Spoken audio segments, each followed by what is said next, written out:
Vamos começar agora mais uma aula da disciplina de Introdução à Metodologia para as Relações Internacionais, com a discussão mais específica aqui sobre métodos de abordagem e procedimento. Já estamos na etapa de perceber, de compreender diferentes opções metodológicas para as pesquisas, a partir do que a gente já observou em discussões antecedentes, sobre a importância da filosofia da ciência, a importância das teorias, dos conceitos. Agora nós chegamos no ponto de debates metodológicos. Então, as escolhas metodológicas para a nossa pesquisa começam a ficar cada vez mais importantes e a gente começa a categorizar possíveis escolhas metodológicas de forma muito mais clara a partir de agora, tá?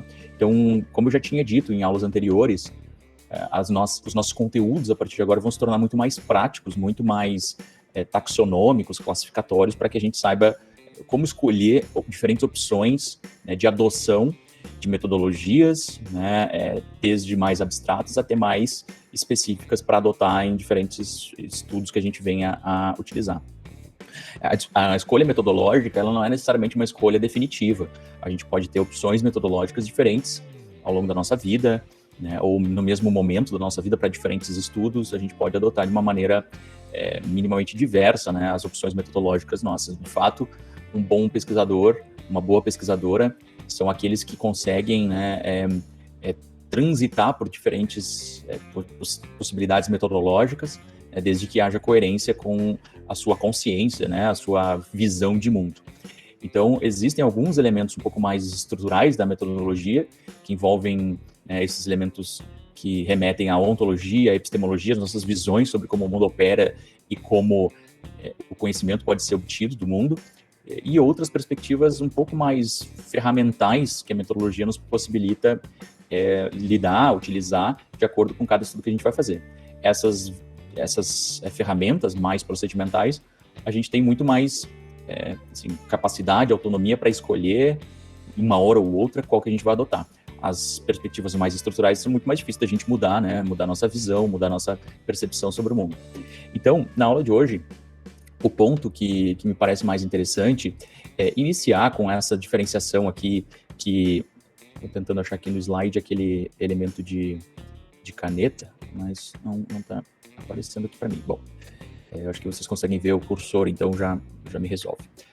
O livro do Fundamentos da Metodologia Científica, da Marconi e Lakatos, ele traz uma diferenciação um pouco simplista em relação a dois tipos de métodos que a gente pode encontrar. Primeiro, que ele chama de o método, ou seja, a escolha do método ou a abordagem que a gente vai adotar para uma pesquisa, que envolve basicamente o que elas chamam de nível de abstração mais elevado dos fenômenos da natureza e da sociedade.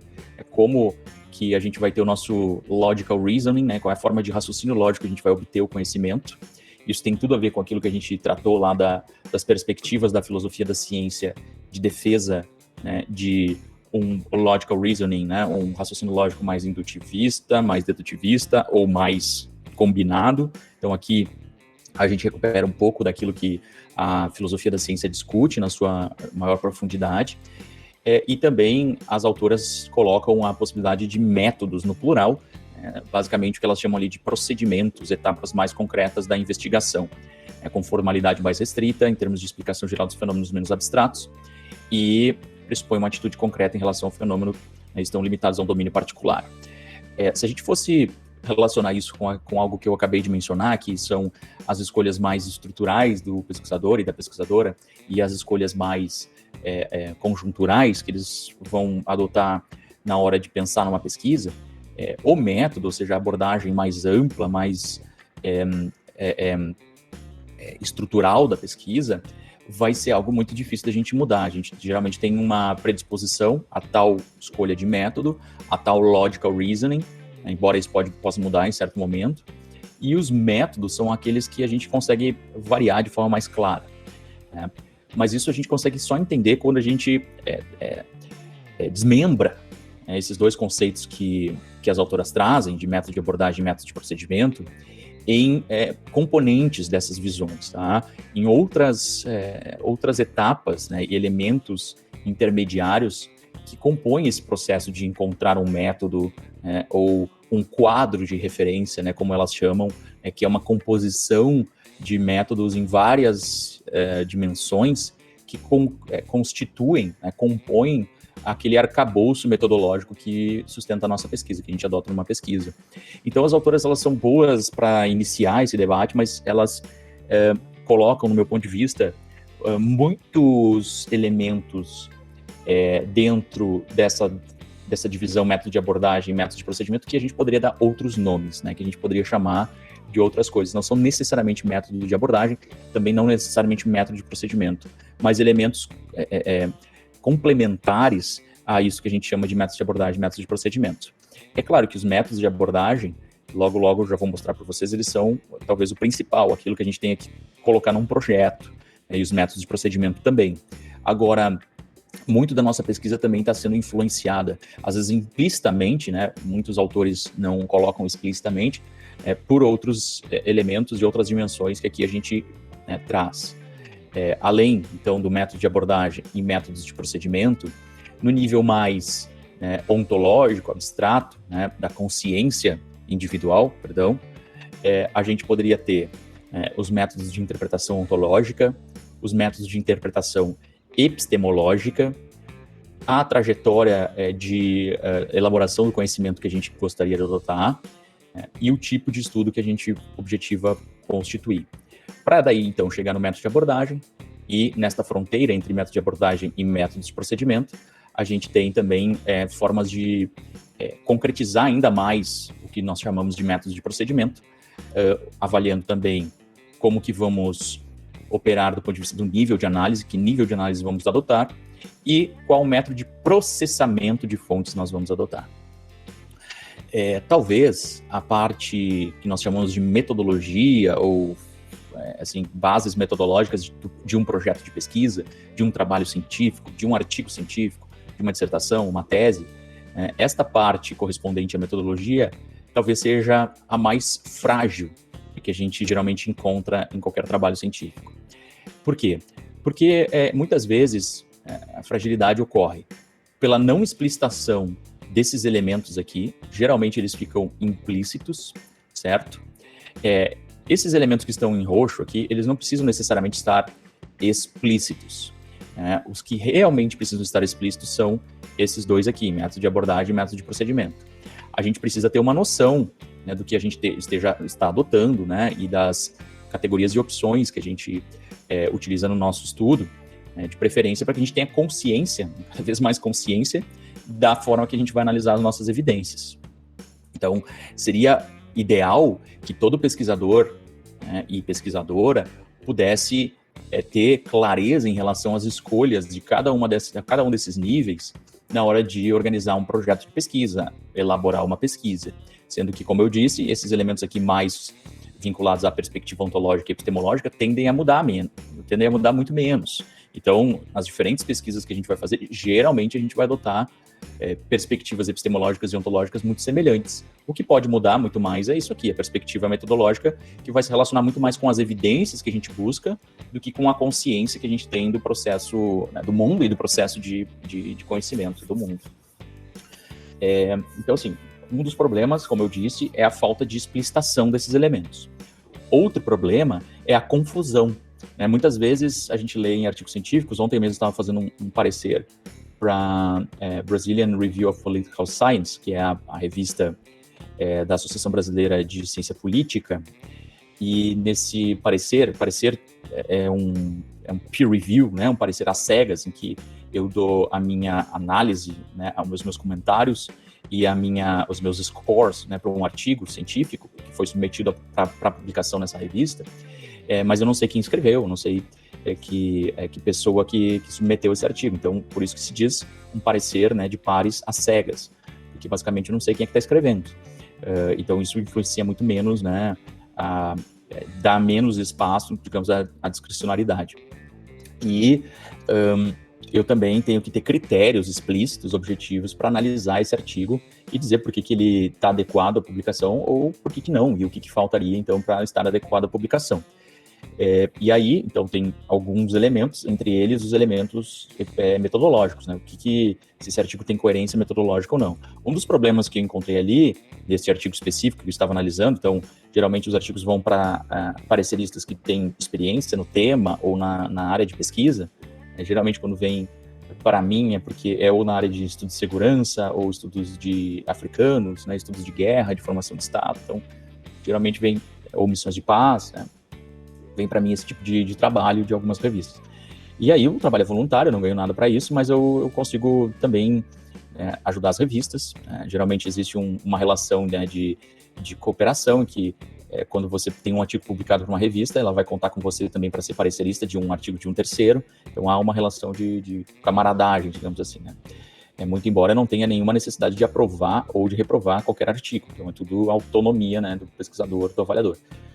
Mas o que eu quero dizer com isso é que, assim, mesmo um artigo que vai para uma revista científica de peso, que é a revista da Associação Brasileira de Ciência Política, uma das melhores qualificadas no Brasil na área de ciência política e relações internacionais, tem alguns problemas. Por exemplo, no método de abordagem, a pessoa, ao invés de expor se o método, o approach, né, o logical reasoning dela é indutivo, dedutivo, hipotético dedutivo, ela diz que é qualitativo.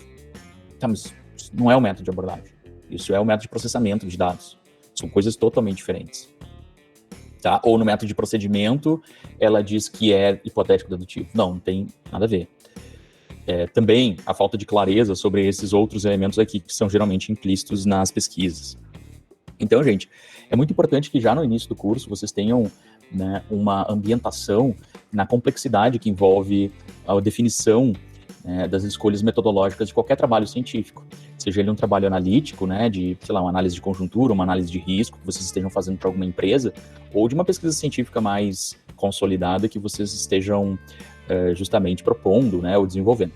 Então eu vou para cada uma dessas categorias aqui, dessas dimensões, para ver as possibilidades de variação dentro dessas diferentes dimensões, e de categorias que os trabalhos podem ter, de tipos de classificação que os trabalhos podem ter.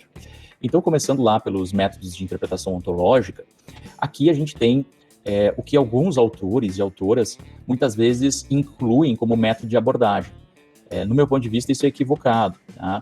Porque método de interpretação ontológica é muito diferente do método de abordagem em relação ao conhecimento. O método de abordagem em relação ao conhecimento é como você, como eu disse, né, faz o logical reasoning. É como você pensa o caminho para a produção de qualquer conhecimento, né, de generalização, de abstração. O caminho é do empírico, né, da observação até a abstração, ou o caminho é da abstração até a observação. Ou uma mistura disso, que seria a abstração produzindo elementos testáveis, conjecturas para a observação. Então, é isso, basicamente, a nossa abordagem, a possibilidade das nossas abordagens em relação ao mundo. Em relação, né, a outras questões, a gente geralmente está lidando com interpretação ontológica. E por que eu estou falando isso? Porque geralmente, por exemplo, o método dialético, o método estruturalista, eles geralmente são colocados ou como método de procedimento, ou como método de abordagem, o que, no meu ponto de vista, está equivocado.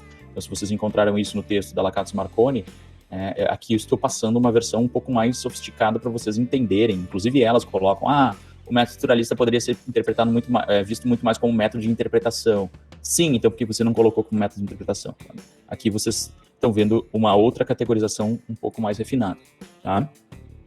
Então, dentro dos métodos de interpretação ontológica, eu colocaria aqui alguns termos que eu acho que vocês já se depararam em alguns momentos nesta disciplina e em outras, que começam primeiro numa categoria que eu chamo de espaço relacional.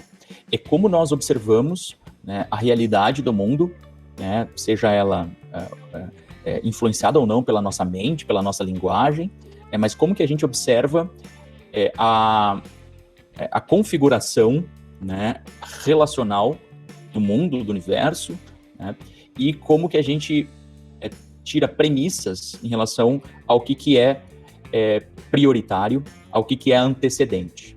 Tá? Aqui eu coloco um desenho bem tosco, né, de um sistema, um pseudosistema, então, em que há agentes, né, unidades dentro desse sistema, relações entre essas unidades, aqui essas setinhas pretas, entre as unidades, Algumas das relações produzem um certo compartilhamento de papéis, de ideias, de valores, de normas, tá? E a configuração temporal acumulada dessas relações vai produzir, de uma certa forma, uma estrutura, né, que vai estipular aqui nessa estrutura a correlação de forças entre os atores, a divisão de classes, por exemplo, a divisão de gênero, as divisões de poder, entre outros fatores específicos da estrutura de diferentes teorias sociais. Os métodos de interpretação ontológica, do ponto de vista do espaço relacional, eles podem variar em visões, interpretações mais estruturalistas, ou seja, que dão conta de que estruturas são mais preementes em afetar o comportamento de unidades, de indivíduos, né? Ou, por um outro lado totalmente oposto, que indivíduos, ou seja, unidades, têm um comportamento que este comportamento, as suas opções frente ao ambiente é que vão conformar esse ambiente. Então aqui eu coloquei tanto o behaviorismo, que é uma visão de que esses atores são culturalmente distintos e as suas variabilidades culturais e identitárias podem afetar esse sistema, né? As preferências, por exemplo, desses atores podem gerar mais ou menos conflito num sistema. Ou o behavioralismo, que é um pouco diferente, acho que já tinha mencionado para vocês, que é o comportamentismo, uma ideia de que esses atores são racionais, então esses atores eles são basicamente iguais e as suas únicas diferenças vão ser os jogos ou as disputas que eles vão estar travando e como que eles vão conseguir maximizar, né, a sua utilidade, ou seja, maximizar os seus interesses por poder, por segurança, por riqueza, tá? Então, por um lado, uma visão estruturalista em que estruturas de classe, de gênero, de raça, de poder vão constranger quase em absoluto o comportamento das unidades, as suas interações, e por outro lado, uma visão em que as características, preferências e ações mais ou menos racionais dessas unidades é que vão constituir o ambiente social. No meio disso tudo tem algumas visões intermediárias, do tipo assim, a visão construtivista vai dizer que você só consegue entender unidades, as identidades de cada unidade e a configuração das estruturas se você analisar as interações. Então, o ponto fundamental do construtivismo está nas interações. E como que essas interações produzem, de forma mais ou menos contingente, elementos intersubjetivos de identificação de cada unidade. Por exemplo, aqui eu estou produzindo uma identidade nacional conservadora, pela interação, pelas dinâmicas de interação. Do outro lado, eu estou produzindo uma identidade nacional liberal ou progressista, né? E isto vai produzir estruturas sociais que vai ter este conteúdo, basicamente, das interações. Tá? Uma visão funcionalista é uma visão que lida muito com os papéis e as funções que cada estrutura tem, ou cada conjunto institucional, né, intermediário, digamos assim. As estruturas elas não são só de um tipo, elas têm diferentes papéis a cumprir para controlar e organizar as relações das sociedades. E, por fim, eu colocaria aqui uma visão mais holística, né, uma visão que eu chamo de sistêmica, que pode ser tanto simples quanto complexo, um sistema mecânico ou um sistema complexo em que há variabilidade de características das unidades, dos agentes, em que há uma indisponibilidade, assim, uma indisposição à ordem ou desordem. O sistema ele não tem necessariamente que tender à desordem ou à ordem, então são visões diferentes ontológicas e que muitas vezes a gente adota elas, mas não de maneira explícita. Essas visões ontológicas, elas têm relação com os nossos métodos de interpretação, porque elas vão criar premissas, basicamente, do que vai ser a nossa análise de pesquisa. Então, as premissas que fundamentam, né, que são aqueles elementos que a gente não testa, as premissas são basicamente crenças que são transformadas em manifestações que são aceitas cientificamente, justamente porque tem um bocado do universo que a gente não consegue medir ou atribuir algum tipo de corroboração ou de teste. Então, a gente basicamente aceita. Por exemplo, os idealistas nas relações internacionais vão sustentar que são as preferências individuais de cada uma dessas unidades que geralmente vão afetar o grau de guerra ou de paz dentro do sistema internacional. Já as teorias mais alinhadas a uma visão marxista das relações internacionais vão dizer que é justamente a distribuição de trabalho decorrente da desigualdade da distribuição de capital na estrutura do sistema internacional que vai produzir essa organização estrutural centro-periférica. E as relações internacionais vão ser quase que determinadas por essa divisão de trabalho internacional. Os realistas estruturais também vão ter uma visão que vai, na realidade, substituir essa ideia de que a estrutura é determinada pela economia, mas aqui a estrutura é determinada, sobretudo, devido à anarquia e à falta de qualquer autoridade maior, digamos, que consiga determinar, como essa ideia funcionalista que conseguiria, então, uma instituição determinar o comportamento de atores. A inexistência dessa capacidade institucional, a distribuição de poder e o desequilíbrio na distribuição de poder, né, as constantes mudanças que fazem com que esses estados, né, nessa visão estados unitários, sejam basicamente constrangidos a tal comportamento de balanço de poder nas relações internacionais. Então vocês vão ver isso melhor nas disciplinas de teoria de relações internacionais, mas o que importa aqui é que sempre, invariavelmente, a gente está produzindo pesquisa com algum método de interpretação ontológica, que dá algum tipo de prioridade, né, algum tipo de delimitação e de função para a nossa visão de espaço relacional. A gente sempre, em qualquer interpretação que a gente faz na nossa sociedade, a gente está atribuindo uma dessas, ou uma combinação dessas visões, né, de interpretação sobre espaços relacionais. Então, na nossa pesquisa, assim, 99% das vezes não há clareza nem explicitação dos pesquisadores sobre isso. Mas é claro que você, lendo o trabalho, você consegue perceber. E quando, né, não há clareza, você sabe que, bom, o cara talvez nem saiba, né, nem reconheça essa base de sustentação de interpretação sociológica da sua pesquisa. E às vezes não sabe nem porque adota algumas teorias científicas, mas que justamente são teorias que compartilham essa visão de premissas científicas com a sua perspectiva de mundo, né, a sua ontologia. Tá? Outro elemento, assim, outra categoria dessa dimensão que eu chamo de métodos de interpretação ontológica eu colocaria dois, assim, é a nossa visão sobre o tempo, e aqui é muito legal, a gente está discutindo basicamente, né, filosofia, né, do ponto de vista da ontologia, né, de como que a gente vê o tempo, né, e a importância do tempo nas relações humanas, nas relações sociais, depender da área que a gente está pesquisando. Então, a gente pode dizer que o tempo é variável, então assim, que o tempo ele tem elementos de importante valorização, né, e variação, então é importante a gente adotar uma perspectiva histórica que envolva passado, presente e futuro na nossa análise sobre o mundo, na nossa visão de mundo. Então, a história importa, é uma visão de interpretação ontológica, né, importa mais ou menos, e o grau de determinação das coisas que estão para acontecer na história. Então, outra visão bem interessante aqui é a possibilidade de você ter uma visão de que na história as coisas já estão escritas, né? Maktub é uma visão mais determinística de que o destino existe e a história ela tem um caminho pelo qual ela vai traçar, ou uma visão de que não está nada muito determinado e de que há a possibilidade de alteração desses caminhos da história de uma maneira, inclusive, difícil de controlar. Então, aquelas visões de mundo que ignora de alguma forma, né, nem que seja para intuito de pesquisa, né, mas aqui a gente está lidando com um elemento muito ontológico, então é uma questão muito mais, assim, da nossa concepção, da nossa consciência sobre como o mundo funciona, mesmo que a gente a gente não adote uma análise histórica na nossa pesquisa, se a gente tem uma visão de que a história importa na vida das sociedades, a gente nunca vai ser ahistórico, tá? Então isso é bem importante, nem presentista.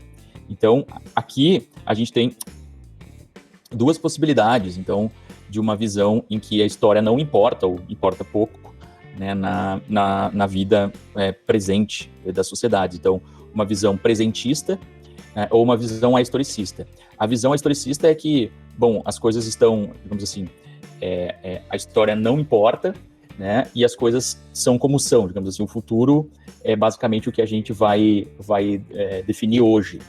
Então não há variabilidade, não há mudança clara, é mais ou menos aquela perspectiva do fim da história do Francis Fukuyama. Então não tem nem futuro, né, nem passado, a estabilidade total. E aqui uma visão de que não há determinação, assim, pode mudar, mas a gente acha que, digamos assim, o presente é totalmente indissociado da sua história passada, da sua história pregressa, tá? Então, aqui um determinismo de que o presente é do jeito que é e sempre será assim, e aqui não, o presente é variado, o presente tem suas particularidades, mas, de certa forma, essas particularidades têm um grande grau de autonomia em relação ao que aconteceu no passado. E aqui a gente já tem outras visões um pouco mais complexas sobre o papel da história, né? Desde visões que levam uma perspectiva muito determinística da história, que é o que eu chamo aqui de evolucionista, no sentido equivocado da interpretação que fazem, geralmente, da teoria evolucionária, tá do outro lado aqui, tá? Então, existe uma dualidade entre o que é evolucionista e o evolucionário. Muitas vezes, autores, né, não cientistas, quando vão analisar o trabalho do Charles Darwin, colocam, né, atribuem ao Charles Darwin o caráter ou a característica de evolucionista. Na realidade, o Darwin não tem nada de evolucionista. Ele não tem uma visão de que existe uma determinação histórica, de que existe um caminho único pelo qual a história vai seguir. Ele tem, sim, uma noção de que existem mecanismos geralmente presentes na história, que envolvem adaptabilidade, variabilidade, adaptabilidade, seletividade, né, e reprodução. Então, assim, isso é basicamente um mecanismo de mudança, assim como o historicismo dialético vai estipular um mecanismo de mudança, ele está estipulando um mecanismo evolucionário de mudança, ou seja, a evolução sempre vai acontecer a partir de uma mutação, né, e da variabilidade. Aqui, no historicismo dialético, ela vai acontecer sempre, daí por isso que é mais determinístico, né, sempre a partir de tese, antítese e a combinação, né, sintética de tese e antítese. Então ele é um pouco mais determinístico. O historicismo cumulativo também, outras possibilidades de mudanças críticas, conjunturas críticas, processos revolucionários ou mudanças incrementais. Então tem várias visões sobre a história aqui. E o evolucionista é um pouco assim, a história vai seguir aquele determinado rumo, ponto. Então já tem até um destino que a história vai levar, né? Um destino, seja lá o milenarista, do tipo assim, no futuro a gente vai ter uma paz republicana entre nações. No futuro, nós teremos a Revolução Comunista e todos nós nos tornaremos, né, iguais do ponto de vista econômico.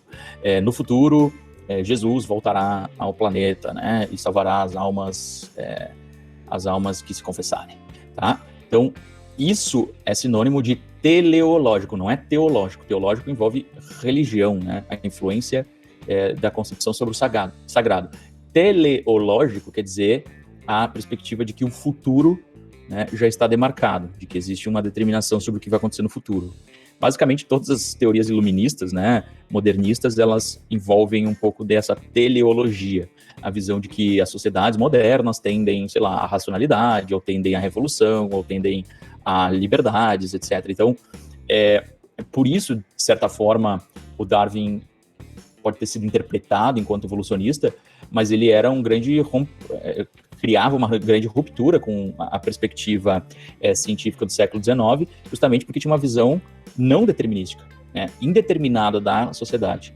E essa indeterminação era devido ao grau de aumento da complexidade das espécies, das mutabilidades, né, e por isso temos aqui também uma noção que eu chamo aqui de indeterminação e complexidade, em que você não tem como prever o que vai acontecer no futuro.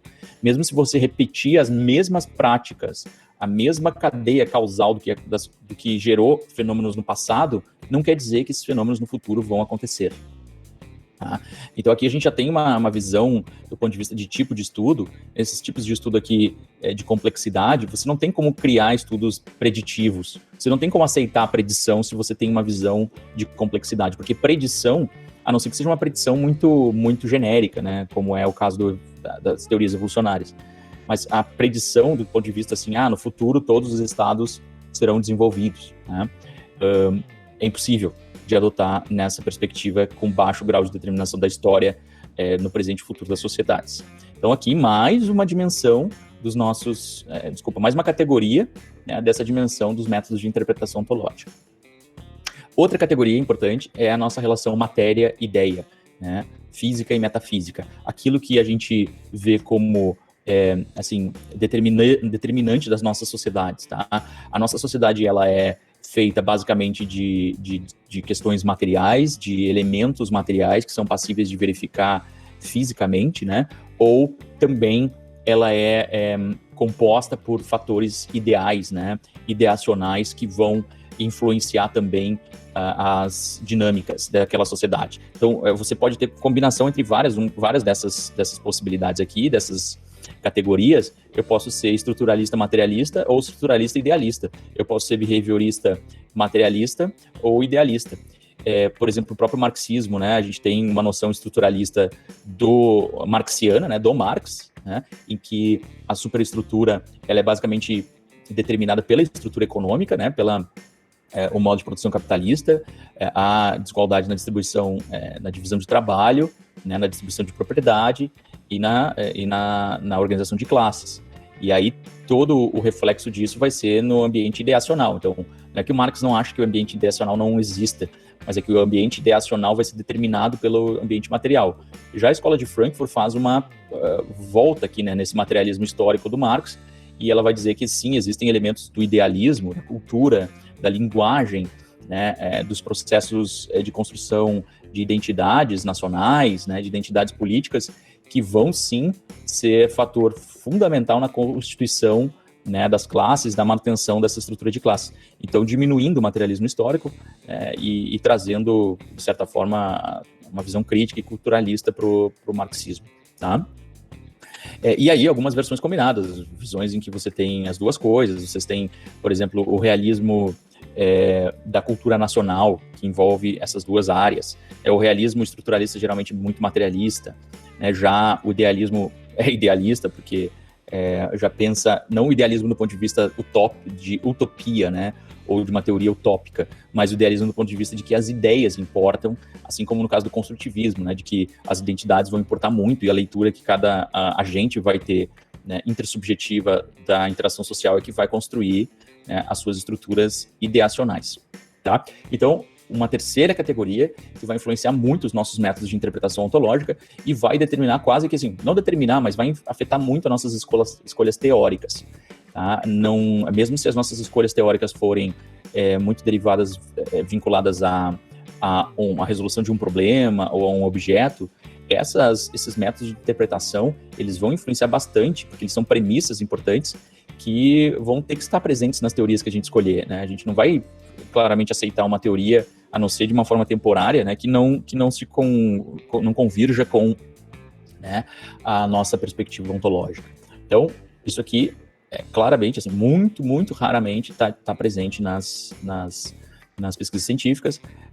Apenas mais recentemente você tem uma discussão mais clara, assim, você pode ver textos do Alexander Wente, ele vai discutir isso aqui, essa discussão matéria-ideia, vai discutir essas questões de tempo, passado, presente e futuro, então, assim, vai discutir esses elementos relacionais.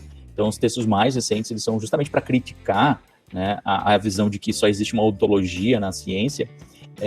Eles vão tentar problematizar esses textos e, inclusive, identificar naqueles textos mais tradicionais, nas relações internacionais, por exemplo, uma posição, do ponto de vista da interpretação ontológica, que estava implícita e que, pela análise desses novos autores, ela consegue ser observada e se torna explícita, e aí esses novos autores vão dizer, não, a minha visão é diferente por tais e tais e tais motivos.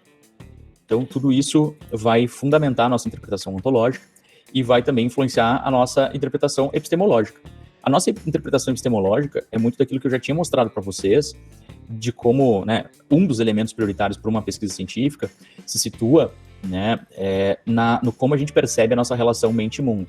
Se a gente acredita que a realidade é algo dado e ela está fora da nossa interpretação, ou se a gente acredita que, de alguma forma, a realidade só é realidade quando ela é traduzida a partir do conhecimento, da racionalização. Ao mesmo tempo, então, uma outra esfera aqui, que não está aparecendo, é o conhecimento, é como eu consigo conhecer essa tal realidade, a despeito da interpretação que eu tenho sobre ela. Então, por isso aqui a gente já entra no âmbito epistemológico, porque a gente já está preocupado com o conhecer, né, com o conhecimento, com o saber do mundo. Então, eu posso conhecer, aqui especificamente vinculado à ciência, né, à filosofia da ciência, o processo de conhecimento eu consigo realizar de forma absoluta, ou seja, observar de maneira total ou quase total aquilo que o mundo, né, dispõe, né, seja do ponto de vista da realidade dada ou uma realidade produzida, ou eu tenho uma perspectiva limitada da capacidade do conhecimento do humano. Tá? E aqui a gente vai ter, basicamente, a gente poderia dividir em 4 quadrantes aqui, né? O realismo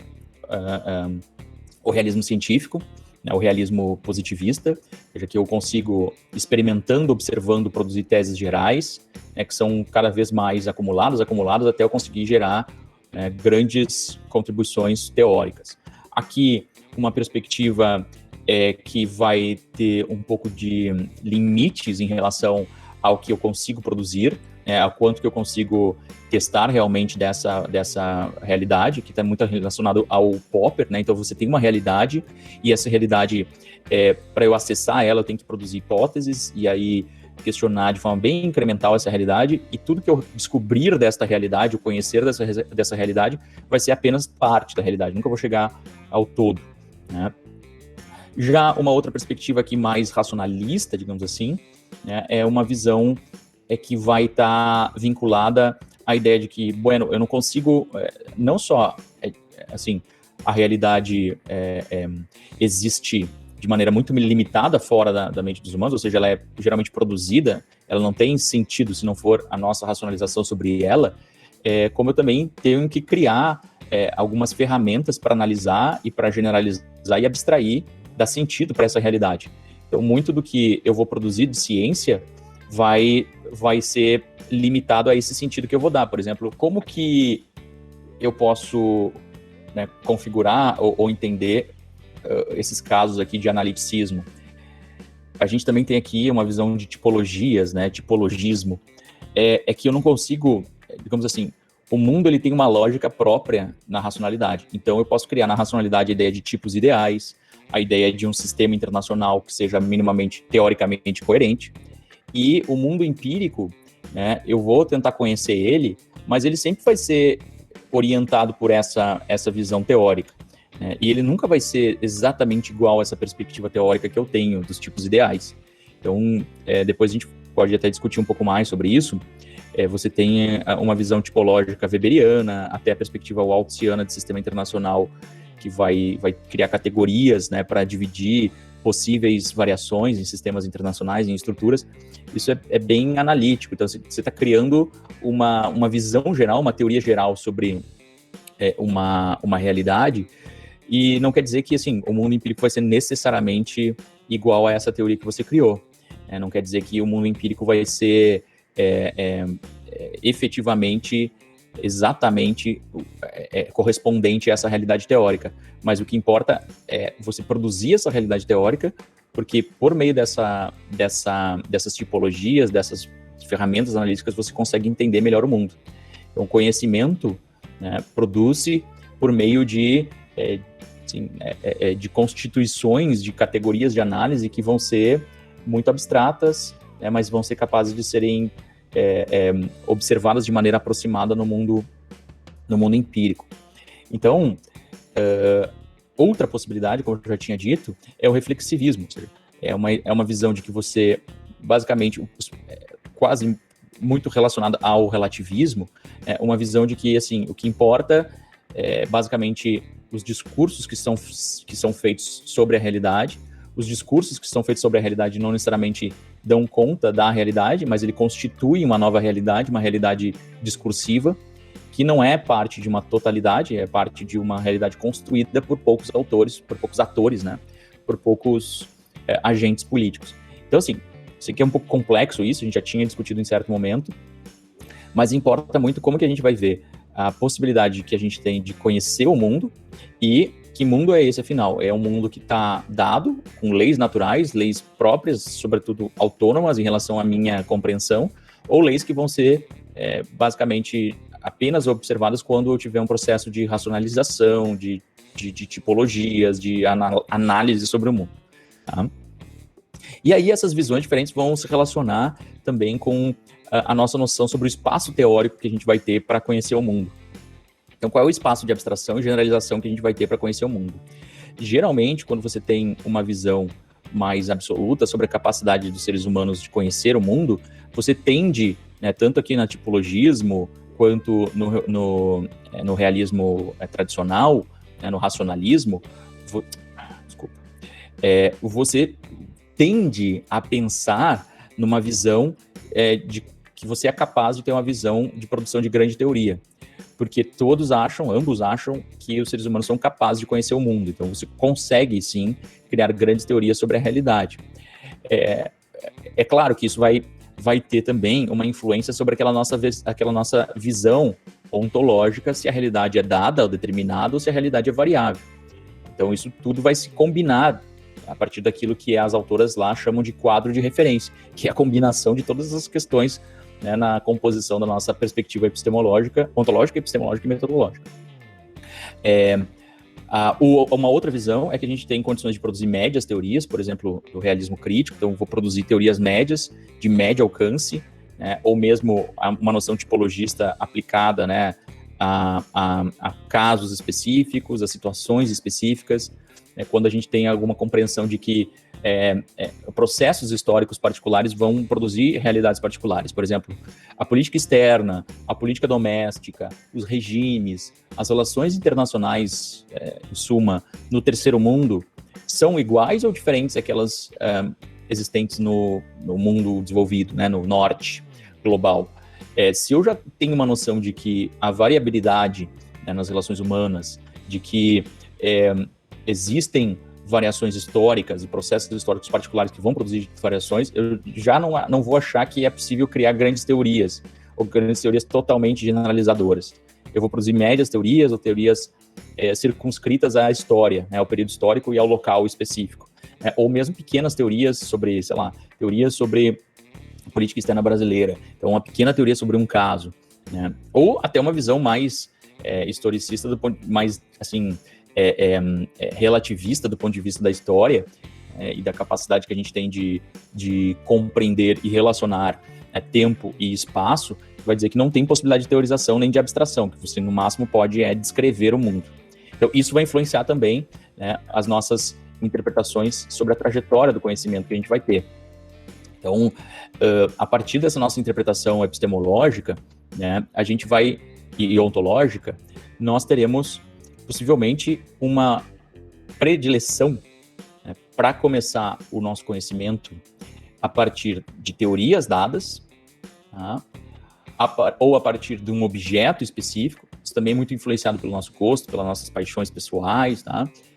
Pelo nosso interesse de pesquisa, ou mesmo a partir de problemáticas mais conjunturais. Então, assim, por que existe a ascensão do neoconservadorismo no mundo contemporâneo? Ou como que estados têm resolvido o problema do coronavírus, né, e a questão do isolamento social. Então, são problemáticas mais conjunturais que eu posso partir da minha pesquisa. Outra é questões teóricas. Então, eu já me filio a uma ou outra teoria, e a partir dali, de uma percepção sobre como melhorar aquelas teorias e como produzir melhores teorias, eu vou organizar minha pesquisa. E uma outra visão eu quero tratar sobre o Brasil, eu gosto muito do Uruguai, eu fui viajar para a China, então eu quero discutir um desses países de acordo com a minha experiência pessoal. Então isso é bem comum, né, a gente começar uma pesquisa por apreço teórico, né, e aí isso a gente vai precisar daquele esclarecimento lá ontológico, sobretudo nesse caso, mas também nos outros, mas principalmente nesse aqui, a gente vai ter que ter um pouco dessa nosso esclarecimento ontológico, epistemológico, né? No problem driven, é a visão, a escolha de uma problemática contemporânea, ou seja, menos abstrata. Aqui na teoria é muito mais abstrata, a escolha prévia de um quadro teórico, a filiação e trabalho para o desenvolvimento desse quadro teórico e a busca pela integridade e competitividade desse quadro teórico.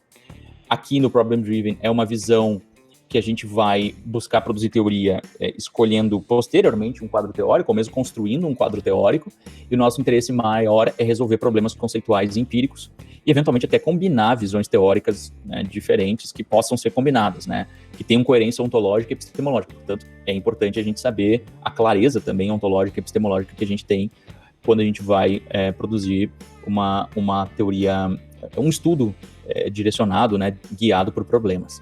E um estudo guiado por objeto, a gente vai primeiro escolher um objeto, vai ter uma visão teórica, muitas vezes que é omitida, então a gente vai descrever um objeto, e a nossa explicitação sobre as crenças ontológicas, epistemológicas e filiações teóricas, elas muitas vezes nesses tipos de estudo ficam implícitas, tá? Então há geralmente uma reduzida problematização teórica, né? Isso é um problema, muitas vezes.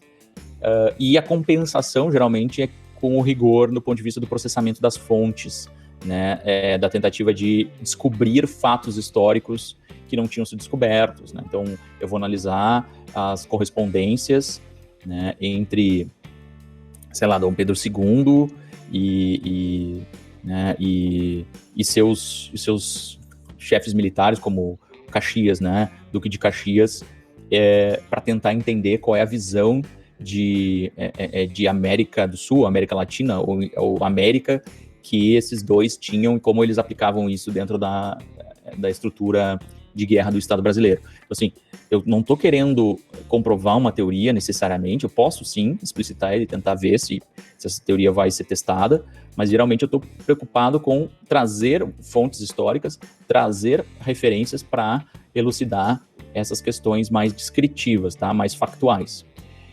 Então, de toda forma, né? Então aqui eu tenho uma visão muito mais indutiva de ciência, então eu vou para a observação, e da observação vou tirar alguma generalização, e aqui a gente vai ter uma visão muito mais dedutiva, né, se for theory-driven, mas também pode ser hipotético-dedutiva na theory-driven e também hipotético-dedutiva no problem-driven.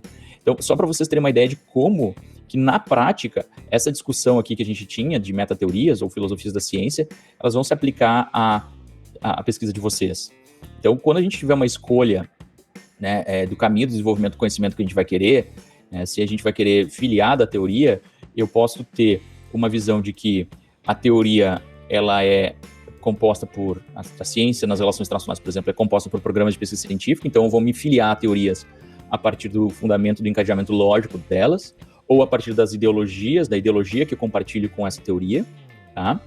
Se eu tenho uma visão também de que a teoria em si é suficiente, eu posso simplesmente fazer uma revisão dedutiva dessa teoria e aplicar o conhecimento, né, de acordo com o que essa teoria propõe.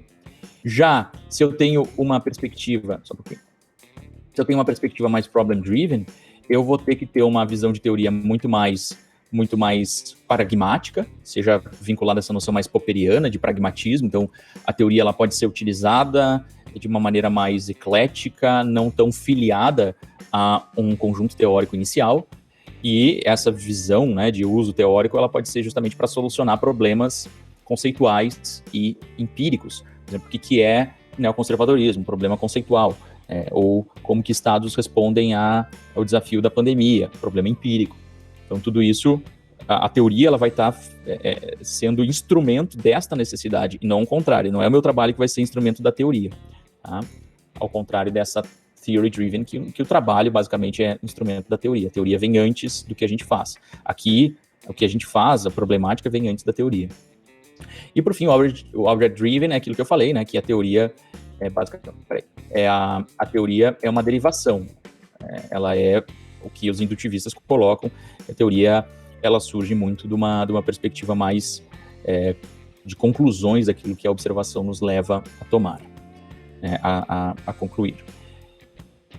Isso também vai influenciar o tipo de estudo, né? Uma outra categoria que eu trago aqui é o tipo de estudo que a gente vai fazer. Geralmente, os estudos mais object-driven vão ser estudos mais ou exploratórios, em que eu não tenho muitas fontes sobre aquele estudo, então eu vou explorar, trazer às vezes até uma observação de uma viagem ou de uma pesquisa de campo, em que eu tenho poucas fontes, ninguém estudou, sei lá, as relações internacionais na fronteira de Aceguá, tá? E então eu vou lá e vou fazer um estudo exploratório, porque eu não tenho, né, nem categorias muito claras para como descrever o caso. Na descrição é quando eu já tenho um bocado assim, de textos, e aí eu descrevo isso de uma forma em que eu tento aprofundar mais as fontes históricas, eu tento dar uma lógica mínima, né, na cadeia de acontecimentos históricos, e até categorizar momentos históricos. Então, em certo momento histórico, a política externa do Brasil foi desenvolvimentista, em outro, ela foi logística, em outro, liberal. Então, até consigo categorizar, criar categorias mínimas para descrever melhor os processos históricos. Estudos explicativos, né, são estudos que envolvem algum tipo de causalidade, seja uma causalidade linear, tipo A leva a B, como a gente já tinha visto em outras aulas, né, uma variável independente leva a uma dependente, anarquia leva ao balanço de poder, né? Ou uma causalidade não linear, em que você tem uma complexidade, não é uma causa e um efeito. Você tem uma cadeia de variáveis intervenientes, variáveis moderadoras, você tem, às vezes, até multi-causalidade, ou uma causalidade de duas vias, um sistema de causalidade. Então, aqui já tem mais complexidade, ou uma visão mais co-constitutiva, em que você não tem um início e um fim. São coisas que se co-constituem, não tem uma causa e um efeito muito claro. Tá? Então, são tipos explicativos importantes, e aqui também a possibilidade de predição. Quando a gente tem uma noção da história, de que a história se repete e que existe algum tipo de determinação dos acontecimentos históricos para acontecerem novamente, eu tenho condição de transformar a minha explicação em predição. Então, o que aconteceu, o que explica a ascensão ou queda de regimes autoritários na América Latina, nas décadas de 60, 70 e 80, vai explicar nas décadas de 2000, 2010, 2030, 2020, 2030. Tá? Então, essa visão de predição, ela necessita, né, lá na ontologia, uma perspectiva de que a história é capaz de se repetir, de que você tem condições de atribuir a possibilidade de eventos no futuro repetirem o que aconteceu no passado. E o normativismo é um elemento assim, que pode ter em qualquer um desses estudos. Geralmente, né, o normativismo mais robusto, que é o que deve ser, né, o que você recomenda com a sua pesquisa. Muitas pesquisas elas vão só para o normativismo. Então, eu quero defender que o Brasil não pode criticar a OMS. Eu quero defender que o Brasil tem que se aliar aos Estados Unidos com uma aliança automática. Eu quero defender que o Brasil não tem que se aliar com os Estados Unidos com uma aliança automática. Geralmente, quando a gente parte por um estudo direto, só normativo, é um estudo que não é científico, é um estudo que é basicamente panfletário. Tá? Um bom estudo normativo é um estudo que tem uma noção de que existem causas e efeitos num processo e que seria importante, haja vista que houve, né, a causa, digamos assim, a causa da Guerra Fria foi tal, é importante que a gente ataque essa causa para resolver este problema. Então, a causa das guerras em países africanos, guerras regulares, é X, Y, Z, então é importante que eu adote políticas públicas para resolver esse problema. Então, estudos normativos, eles são bem robustos, geralmente tem normatividade nos nossos estudos, implícita ou explícita. O importante é a gente ter normatividade guiada por conclusões, por resultados de pesquisa, e não simplesmente que orientem toda a nossa pesquisa. Esse é um problema bem importante, tá? O preditivo é como se a gente previsse que algo vai acontecer. Lembra lá na área da economia, né? Uma visão da economia muito, eu diria até ahistórica, de certa forma, é a visão de que a gente tem tem relações teóricas na economia, da microeconomia, das relações de mercado, dos ajustes macroeconômicos, que eu posso prever que, mexendo na taxa de juros, né, o resultado vai ser tal, tal, tal. Mexendo no câmbio, o resultado vai ser tal, tal, tal. Essa perspectiva, sobretudo da economia neoclássica, que diz, então, que o importante para o economista não é só explicar fenômenos sociais, mas é prever crises, é predizer que algo vai acontecer se tal comportamento for adotado. Então, se eu tenho uma política macroeconômica X, o resultado vai ser Y, sempre. Né? Não só no período histórico que eu observei que isso aconteceu, mas em períodos históricos futuros. Então, é um elemento que está presente em algumas teorias, as teorias geralmente mais positivistas, mais realistas, do ponto de vista epistemológico, elas adotam essa visão de que, bom, então eu tenho condições de generalizar no tempo e no espaço, né, as leis hipotéticas que existem na economia. Então eu sei que se aumenta a oferta de um produto, né, e não tem demanda suficiente, o preço vai baixar. Mas essas relações, elas são teorias gerais e que na prática, muitas vezes, diriam os críticos, elas não se repetem, porque tem conjunturas específicas, porque o comportamento social varia, porque os indivíduos não são tão homogêneos quanto parecem. Então, assim, a crítica é que existe variabilidade histórica e espacial, ou seja, existem casos diferentes e conjunturas diferentes que não permitem que você prediga, né, você consiga prever o que vai acontecer no futuro para um fenômeno que se repita conforme aquele que foi analisado no passado, tá? Então, não sei se deu para entender. A predição é quando você não apenas busca, vamos explicar algo, mas você está tentando explicar o que aconteceu, assim, o que levou à Segunda Guerra Mundial. Então, levou, digamos assim, foi a paz punitiva de Versalhes.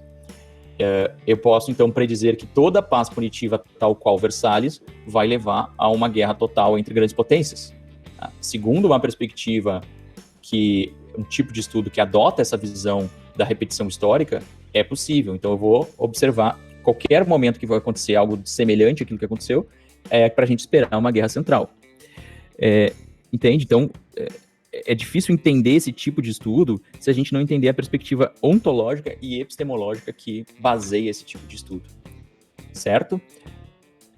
Um ponto importante é que você pode combinar todas essas coisas aqui. Geralmente, assim, um estudo explicativo ele tem que ter descrição. Você, antes de explicar, você descreve o que está acontecendo no fenômeno para tentar entender a causa daquele fenômeno. Então, eu estou assim, explicando, né, o que é o fenômeno do neoconservadorismo para explicar a ascensão do neoconservadorismo. Então, eu preciso de bons estudos descritivos para produzir boas explicações. Eu preciso de boas explicações para produzir bons estudos preditivos, se for o meu interesse. Tá? Já normativo e exploratório, a gente vai ver variando em cada uma dessas análises. O exploratório é muito aquilo que vem antes de tudo isso que virá depois. E o normativo é o grau de panfleto, de militância que você tem com aquilo que você acredita, né? Se você quer se limitar àquilo que você consegue observar no trabalho ou àquilo que você realmente leva por meio da sua ideologia. No meu ponto de vista, acho que a gente deveria se limitar àquilo que você consegue explicar no seu trabalho. Tá? A normatividade tem limite, senão o que a gente produz aqui dentro da ciência, da academia, acaba virando basicamente senso comum. Tá? E aí chegamos, então, percebam, né, quanto que a gente caminhou até chegar o método de abordagem. E aí, o método de abordagem parece que se torna um pouco mais simples, né, porque a gente já viu tanta coisa complexa. O método de abordagem é basicamente isso. Se você tem um método dedutivo, indutivo ou hipotético dedutivo. Qualquer uma daquelas combinações anteriores pode se aplicar ao dedutivo, ao indutivo, ao hipotético dedutivo. É claro que estudos mais teóricos, né, que vão ter uma perspectiva mais de teorias gerais, geralmente se alinham a uma noção dedutiva. Então, aqueles estudos que têm guiados por teoria, eles partem de uma noção dedutiva para fazer hipóteses, que seja. Aqueles estudos que buscam uma perspectiva mais experimental, né, uma visão mais de observação da realidade, sistematização, para generalização, geralmente parte do indutivo. Mas não necessariamente eu preciso ter um estudo. Os estudos indutivos não são necessariamente aqueles que querem generalizar e abstrair uma teoria geral. Você pode ter um estudo indutivo que quer simplesmente entender e descrever o caso da política externa do Uruguai ou da Bolívia, não querendo produzir nem teoria, inclusive. Então, há muitas combinações possíveis de tudo aquilo que a gente viu, das categorias que a gente viu, com essas possibilidades aqui do dedutivo e do hipotético dedutivo. Do dedutivo, do indutivo e do hipotético dedutivo.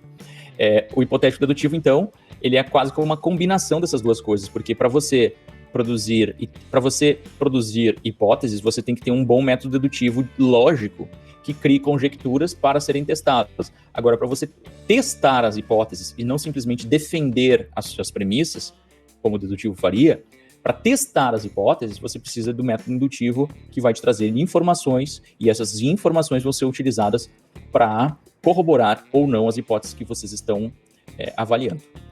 Bom, isso aqui vocês já saberiam, né, de partida, mas é aqui que a gente colocaria no nosso trabalho. Qual é o método de abordagem? Dedutivo, indutivo, hipotético, dedutivo? Se quiserem colocar mais que isso, coloquem, mas chamem pelo nome. Tá? É um estudo é um tipo de estudo descritivo, é um estudo que tem uma interpretação ontológica dialética, é um estudo com uma interpretação epistemológica de tipologismos, aí por diante. Tá? Usem os nomes adequados. Não chamem tudo isso de método de abordagem, por favor. O método de procedimento, e aí a gente vai tratar um pouco sobre isso mais na aula que vem, então não se preocupem, porque eu vou aprofundar isto especificamente. Os métodos de procedimento são aqueles, assim, as possibilidades de configuração de métodos, né, aí já mais relacionado. Então aqui a gente poderia ter uma divisão, aqui, ó, uma linha, uma linha divisória, em que a gente está muito mais relacionado à evidência do que à consciência. Aqui, antes do método de procedimento, né, que muito mais relacionado à abordagem, a gente está pensando na estrutura da nossa pesquisa ou do nosso processo de produção de conhecimento, relacionando isso com a nossa consciência de mundo, a nossa consciência sobre como o conhecimento pode ser produzido, a nossa consciência sobre qual é o melhor estudo que eu quero fazer, que tipo de estudo eu estou a fim de fazer, como que eu vou começar esse estudo, tá? Já quando eu chego nesse... Então, aqui é basicamente opções que a gente tem, e elas têm que ser minimamente coerentes. Há possibilidades de incoerência entre opções aqui? Há algumas delas. A gente pode até conversar sobre isso depois. Tá? Existem possíveis incoerências de você adotar uma interpretação ontológica de um tipo X e uma epistemológica do tipo Y. Sim, mas elas são muito mais raras do que parece. Então, há combinações muito diversas possíveis nessas diferentes categorias. Então, é muito uma questão de escolha. Então, a gente tem uma autonomia grande na hora de produzir uma pesquisa, e essa autonomia é muito decorrente desse elemento da consciência que influencia a nossa pesquisa. Agora, quando a gente chega no ponto da evidência, a gente vai ter que começar a justificar muito mais. Então, assim, eu quero estudar o papel, sei lá, da democracia na resolução, ou assim, acordos de paz que usam, né, eleições ou cláusulas democráticas na resolução de conflitos armados. Eu já sei o que eu quero estudar, eu já tenho uma hipótese, eu vou dizer, tá, minha hipótese é que acordos de paz que prevêem eleições conseguem ajudar a acabar com conflitos armados, a interromper conflitos armados. Eu já tenho uma noção, é um tipo de estudo que eu quero explicar, eu quero saber, então, se acordos de paz causam estabilidade, né, causam paz, se acordos de paz com regras democráticas causam a paz, efetivamente. Já tenho uma noção de trajetória de conhecimento, eu vou começar com um problem driven, porque eu estou querendo saber, né, como é que essa turma que tem conflitos armados irregulares nos seus países conseguem superar esse desafio. Eu ainda não decidi uma teoria que possa ser possível de utilizar. Eu tenho uma interpretação epistemológica que vai lidar com tipologias, que vai lidar com hipóteses, né? Uma visão que combina realismo crítico com tipologias, e eu tenho uma interpretação ontológica que vê a história de forma indeterminada e importante para a nossa produção de conhecimento, que vê fatores simbólicos e materiais como fatores importantes, etc, etc. Então tá, eu já tenho umas escolhas. A partir de agora, eu vou ter que justificar por que eu vou escolher o tempo histórico que eu quero escolher, o caso que eu quero escolher e as variáveis que eu quero escolher para analisar. E é justamente isso que se constitui como método de procedimento. É a relação entre casos, tempo e variáveis que a gente vai analisar. Então, o nosso método de procedimento, ele vai ser o resultado dessa equação. Casos mais tempo mais variáveis. A depender de quanto que eu uso de casos, quanto que eu uso de tempo, quanto que eu uso de variáveis, eu vou ter mais ou menos, né, eu vou ter variações no meu tipo de método de procedimento. O ponto aqui que eu estava mencionando é que a partir de agora você vai ter que ter escolhas muito mais criteriosas para adotar. Então, eu quero escolher quantos casos eu vou analisar. Você vai ter que justificar por que você vai escolher o caso, sei lá, do Zimbábue, da Namíbia, da Indonésia. Sabe? Por que, afinal de contas, esses casos? Como que eles representam como que eles são importantes para a sua hipótese? Tá? Por que eles são importantes para justificar o seu estudo? O tempo. Eu vou ter um estudo que tenha que esses casos, né, ou que as ocorrências vão variar ao longo do tempo ou não. Não vai haver uma variabilidade histórica significativa. Porque eu posso, por exemplo, analisar o Zimbábue, como eu tinha falado, na década de 2000, mas eu também posso analisar ele da década de 80 até a década de 2000. E vai haver, possivelmente, variações internas dentro desse caso. Então, adotar mais ou menos tempo histórico vai dizer se eu vou conseguir, né, se eu vou utilizar a história, a descrição histórica e a variação histórica como um elemento para minha análise. Além disso, por fim, um elemento das variáveis. Então, existe uma terceira dimensão aqui, né? Então, as variáveis. Quais variáveis eu quero analisar? Geralmente, o número de variáveis é aquele que está mais determinado pela minha hipótese ou pela minha teoria. Então, eu quero analisar acordos de paz de tipo com cláusulas democráticas. Então, eu quero tentar entender, por exemplo, uma variável, né? O tipo de cláusula, a existência ou não de cláusula democrática em acordo de paz e o tipo de cláusula democrática, tá? Então, são essas variáveis que são esses proxies, digamos assim, né? Unidades subvariáveis que se vinculam a essa variável maior, que é o grau de existência de cláusulas democráticas num acordo de paz. A minha variável dependente é a ocorrência ou não de guerra, né, a continuidade ou não de guerra nos conflitos armados. Então, praticamente eu tenho duas variáveis. Eu já tenho duas variáveis na minha hipótese. Então, o que eu vou poder fazer?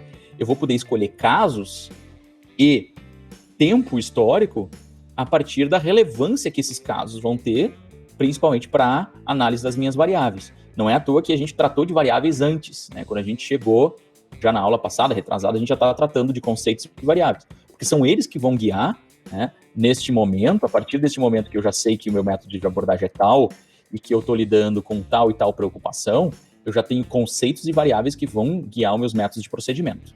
E esses métodos de procedimento, além da escolha da quantidade de variáveis que eu vou querer, eu vou basicamente produzir eles como resultado, né, da escolha de casos e tempo. Então, eu tenho alguns tipos aqui de métodos de procedimento que vão envolver, né, estudos comparativos, que tem mais casos, caso maior que um, ou estudos de caso, que podem ser chamados também de estudos monográficos, tá? Que vão ser casos mais ou menos igual a um. Assim, é um caso um ou dois, ou poucos casos, tá? E eu posso ter um estudo com muitos casos também, que é um estudo estatístico, digamos, de todos os países do mundo. Eu quero ver a relação entre, sei lá, democracia e renda per capita. Então, posso fazer um estudo com todos os países do mundo, né? Mais de 190 países, coloco ali e produzo um estudo estatístico. É claro que a forma de operacionalização das variáveis vai variar de acordo com o tipo de estudo que eu vou fazer. Eu não tenho como fazer um estudo estatístico que seja muito amplo, né, com variáveis muito complexas e com um laço histórico muito grande. Não tem como fazer um estudo de 1000 anos, né, com dados de todos os países, porque possivelmente eu não vou ter fonte, e eu basicamente vou estar optando muito pela quantidade e menos pela profundidade. Quanto menos quantidade de casos, geralmente mais a profundidade da análise. Quanto mais quantidade de casos, menor a profundidade da análise. E geralmente a profundidade da análise está vinculada com a questão histórica. Então, eu tenho não só uma relação com o número de casos, mas se eu tenho um estudo de caso histórico muito amplo, eu certamente vou ter dificuldade de aprofundar o estudo. Tá? Então, o grau de variação histórica que eu vou usar no trabalho, né, pode me gerar um estudo histórico comparado, ou seja, um estudo que é histórico e que tem mais de um caso, ou um estudo de caso histórico, que é um estudo que tem um caso, mas também é histórico. Mesmo nesse estudo de caso histórico, eu posso fazer algumas comparações.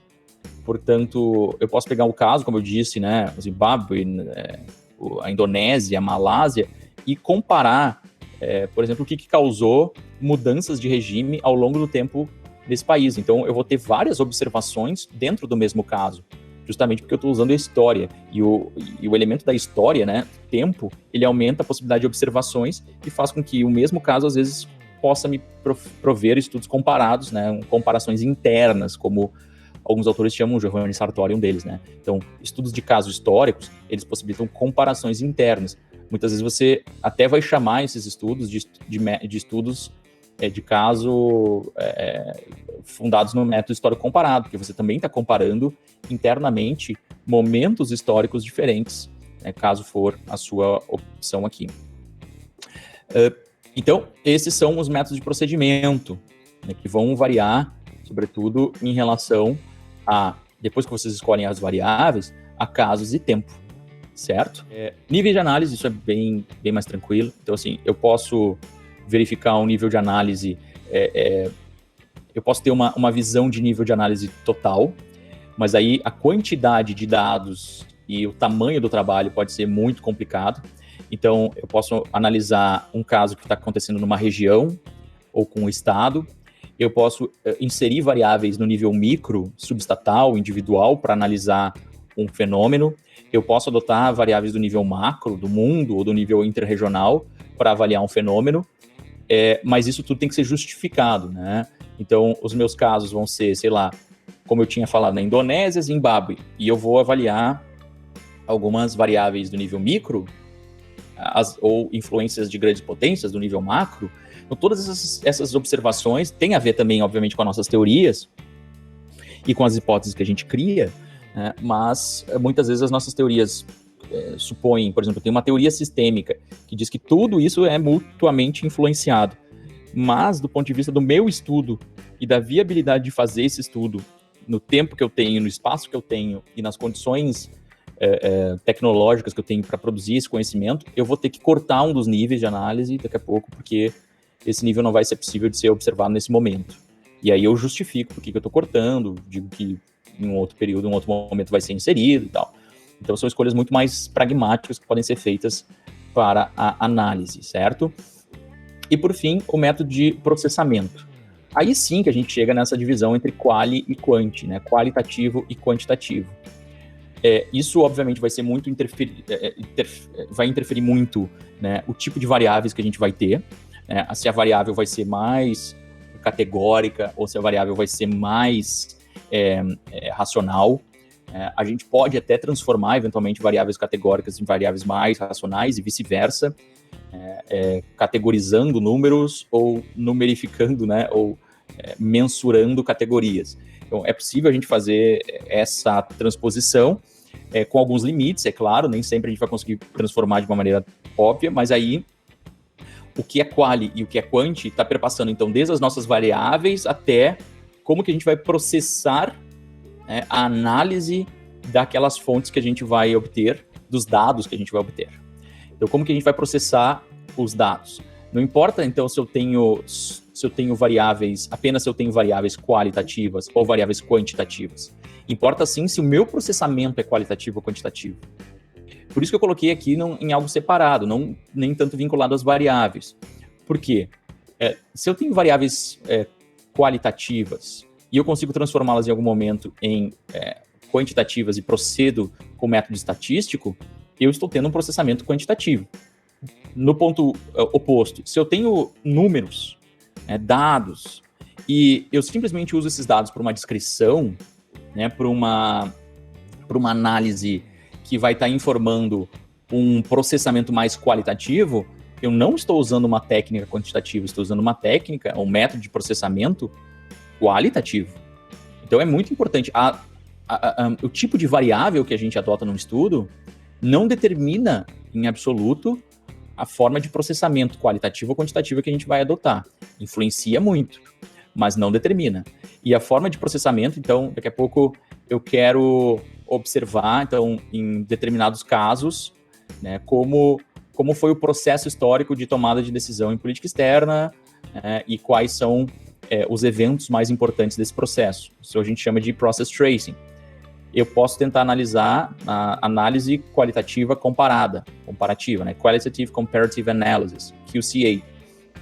Nessa análise, eu tento avaliar quais são as causas, né, de tal fenômeno em processos comparados. Então, eu vou comparar, eventualmente, casos semelhantes que tenham resultados diferentes ou casos diferentes que tenham resultados semelhantes. E aí, a partir daí, eu vou tentar avaliar quais são as condições necessárias, quais são as condições suficientes de tais e tais casos. Na aula que vem eu vou tratar um pouco sobre isso.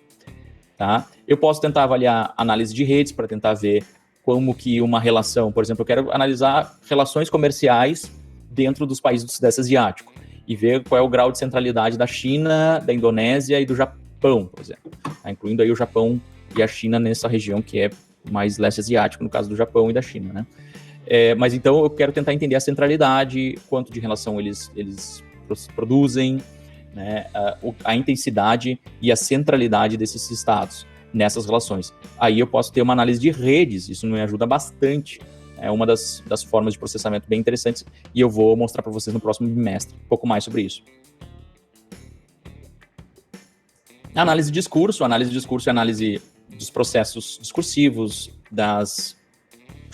não só do texto em si, né, mas dos elementos de linguagem, das estruturas de ação, dos processos de atuação política, né, dos interesses, daquilo que está por trás dos discursos que são feitos pelas autoridades políticas. Então, por exemplo, eu quero analisar a política externa, né, do Brasil em relação à Argentina nos 2 últimos governos, de lado a lado.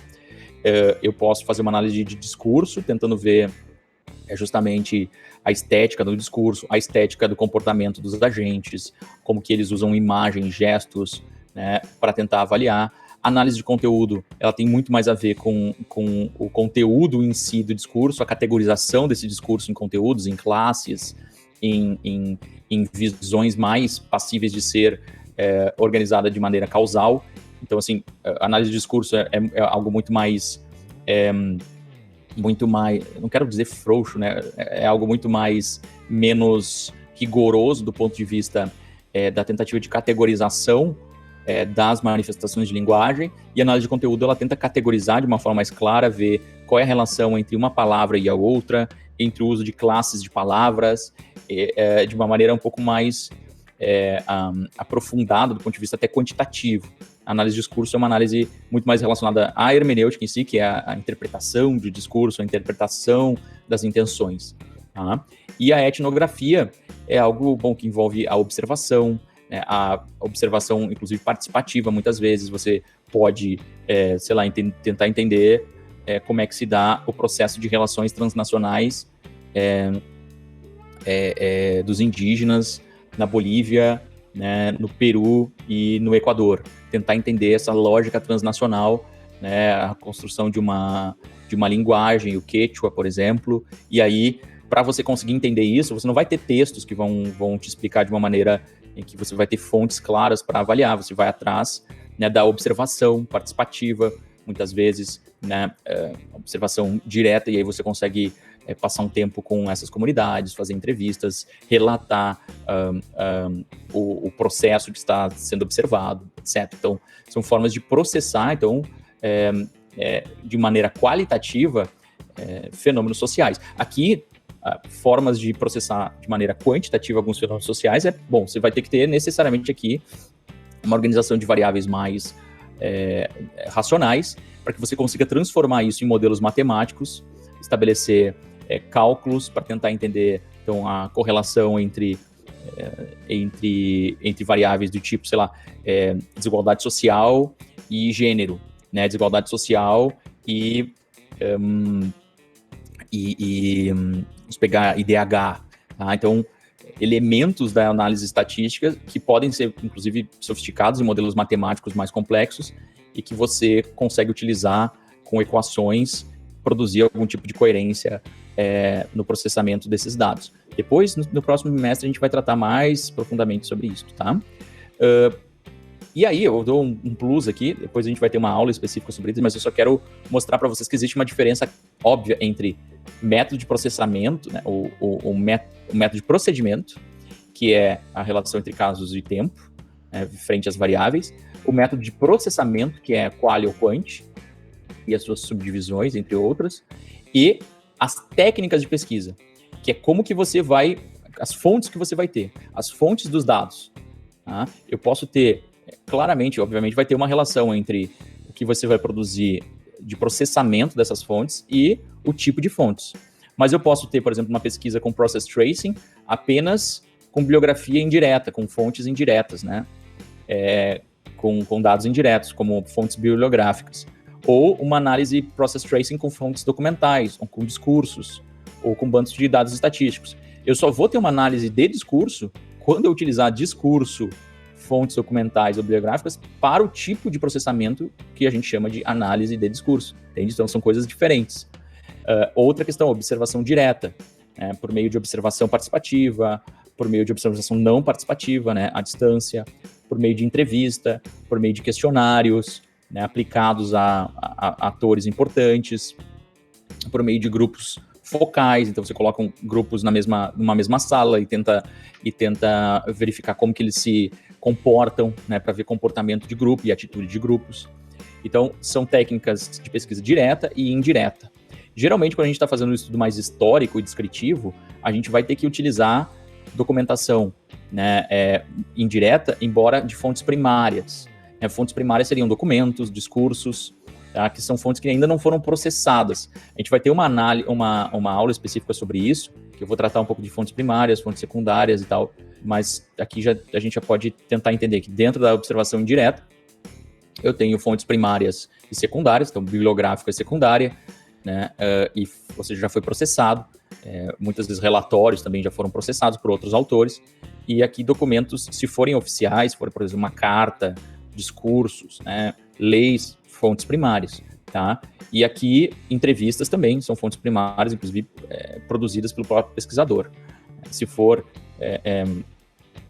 um questionário já processado, já feito dentro de um relatório, daí já é uma fonte secundária, tá, gente? Então, percebam a complexidade desses elementos que envolvem a nossa escolha. Deixa eu botar aqui de novo. Do método de abordagem e métodos de procedimento. Então, a minha sugestão, então, a partir desta aula, é que vocês, a partir da leitura do Lakats Marconi, tentem reorganizar essa forma que elas propuseram, em divisão apenas de método de abordagem e método de procedimento, a partir dessa minha proposta aqui, que são a fragmentação ou a separação em outras 6 categorias, 6 dimensões, e algumas categorias internas, e para que vocês tenham um pouco mais de clareza qual dimensão e a qual categoria pertence àquele elemento, né, de categorização da sua pesquisa. Então, se eu estou falando de método dialético, não é um método de abordagem, seria um método de interpretação ontológica, né? É claro que a observação foi tão popularizado isso como método de abordagem, que é bem provável que professores que pegam o manual e reproduzem vão concordar com esse tipo de observação. Mas, na realidade, na prática, a gente está lidando com um método de interpretação ontológica.